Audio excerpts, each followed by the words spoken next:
So for this week's topic train, which is our topic talk discussion, we are going to talk about, it's hitting me right in the soul, in my heart, debt, gentlemen. Oh, debt. Man. Oh, Lord. We need that sound effect. The Flip knows about debt. All right, so Flip, why don't you start us off then, baby? Why don't you tell us what are your views on debt, and then me and Nelly F. Legend will get into it here. You know, I got to keep it honest with our people, right? Flip is in debt right now during this pandemic. Besides, Flip is in debt right now. Please talk about it. It's hurting me just talking about it. We're transparent out here. Credit card debt, man. Being, in this pandemic, I started off. We're like in a confessional right now. I know. I'm here like, tell me your sins, man. I feel like I'm talking to my therapist, right?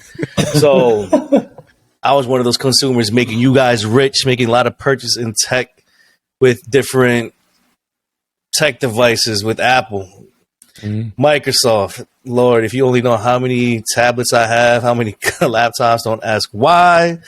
But it's for a good purpose, though. It's for starting up my companies. So that's why I made these purchases. But I think my biggest debt right now is actually after purchasing my first home. I'm a first-time homeowner.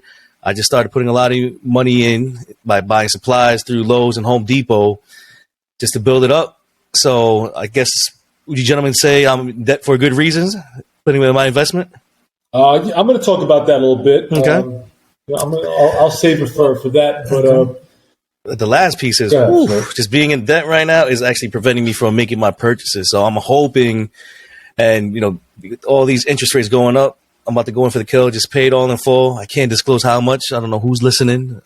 Yeah, I think IRS. I'm not even worried about. It's the wife. She probably hear me right now. She works for the IRS. She works for the IRS. You know what I'm saying? Man. She's gonna be listening to this episode as soon as it drops, man. She's gonna be like, I'm just joking. Yeah, episode 2, the Flip will not be. It's just me and Nell for episode 2. It's gonna be Nick and Nell. Baby, but I was just saying that for the fans. It's not true. It's not true. Yeah, I'm doing it for entertainment. For entertainment purposes only, man. Disclaimer: this is for entertainment purposes only.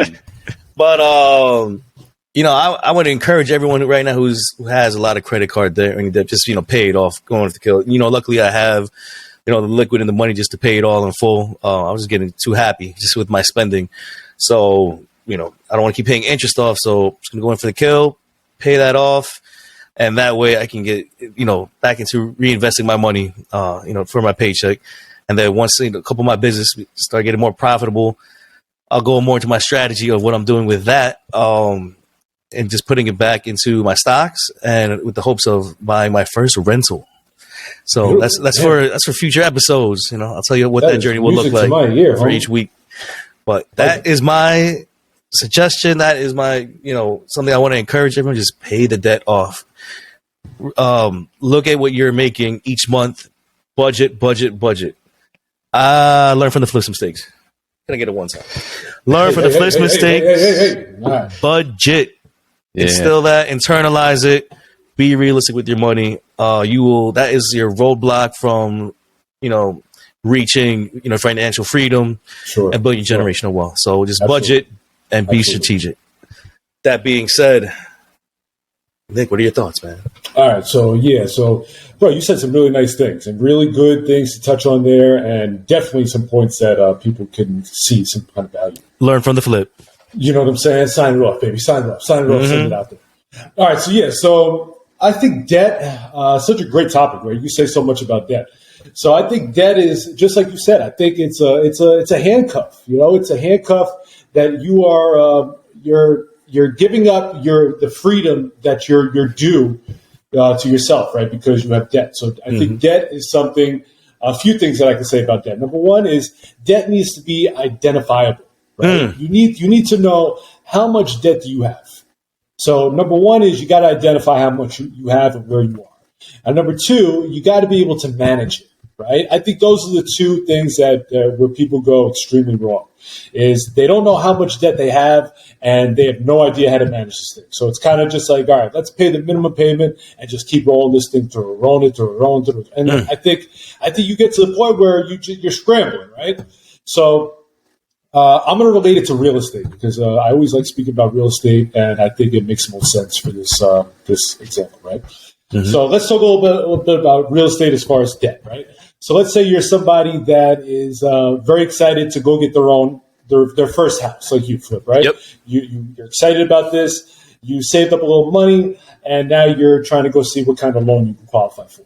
So this goes back to knowing how much debt you have and what, like, where you are, right? Mm-hmm. So when you're trying to get qualified for a loan, lenders and banks, they're going to look at what's called the DTI, the debt to income ratio, right? So this is basically saying how much of the percentage of your pay, of your income, how much money that you're making, how much of that is dedicated to debt. Now, typically, banks like to see 35 to 36%. That's where they kind of have their sweet spot, right? Mm-hmm. So anything over that, they're going to be less likely to lend you money. And they're going to look at you as more of a risk. And there's a good chance that you're not going to be able to get that loan. So if you walk in there and you have no idea what your debt is, and it comes back, you're at 51, 52% of your income in debt, they're not going to lend you on that house. So I think, like I said, debt is something that is a handcuff, and it is you're relinquishing your freedom to be able to invest and to grow your wealth because of this debt that's handcuffing you down. Learn from the flip. You know what I'm saying? So I think that's as far as debt is something that you have to tackle. If you're in debt, there should be no investing in your life if you're in debt. A lot of people ask me that. They say, because I talk to anybody about investing. Whoever wants to listen, whoever wants to talk investing, I'm your guy. I can talk and talk and talk and talk. So people tend to ask me, I have student loans, or I have this. I have 3 car payments, and I have a credit card debt, and I'm only able to throw in $20 into my into my Roth IRA or whatever account it is, right? Or I can only save $20, $30.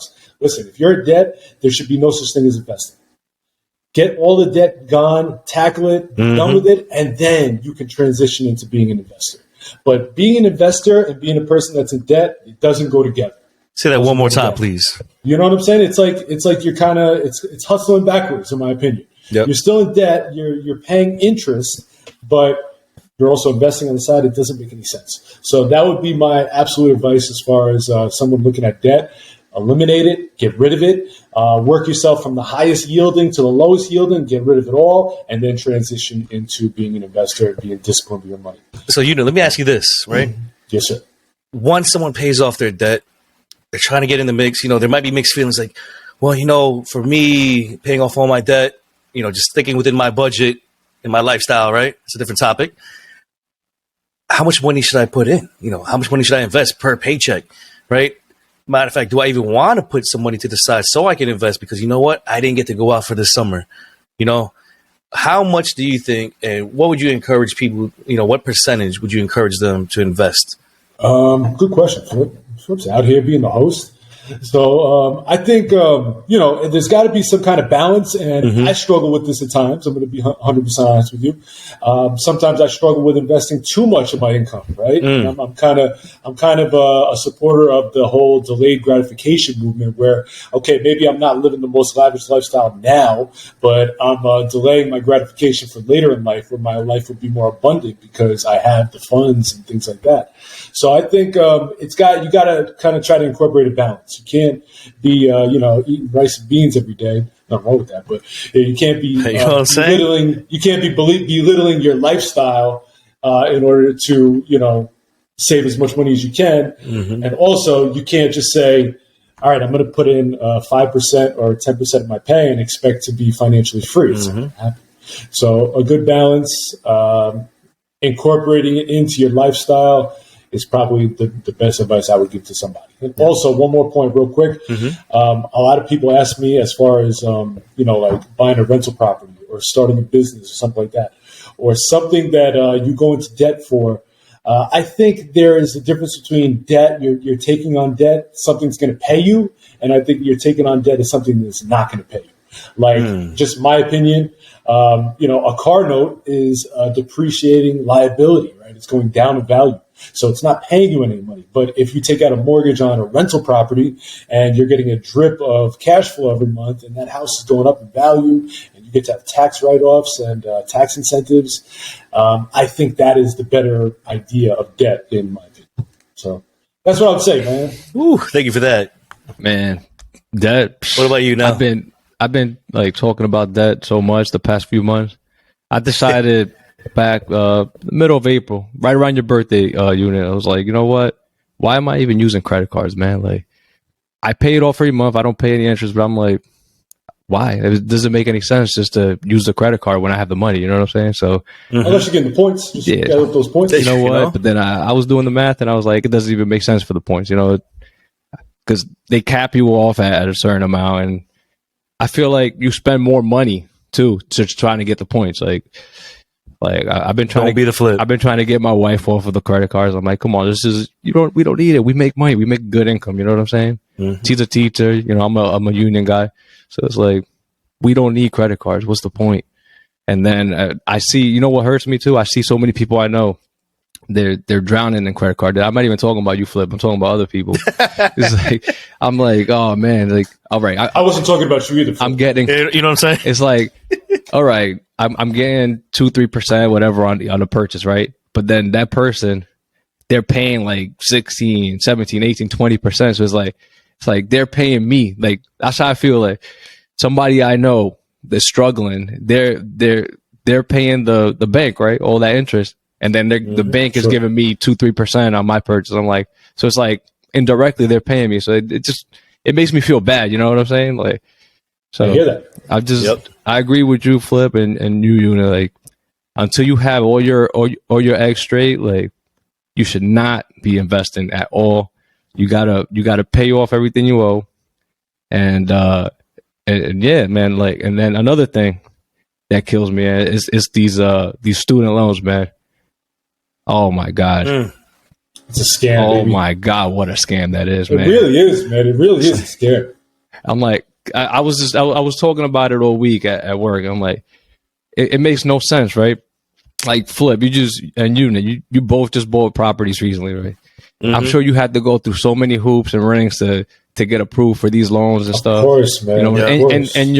It was not a fast process at all. Yeah, and then and mind you, we're W-2 employees too. We got W-2. Exactly. That's what I'm saying. And then, but 18-year-old kid coming fresh out of high school with no job, no history, nothing. They approve them for any loan. Like, it makes no sense, right? It's true, bro. The government or whoever, cause I guess the government owns the loans now. It's like they're just setting the people up for failure and to be a rat the rest of their life. Absolutely. Spinning in that wheel, man. It's like, absolutely, it kills me, man. It kills me. And then I hear people saying like, oh, my kids are going to get student loans. And I'm like, come on, man.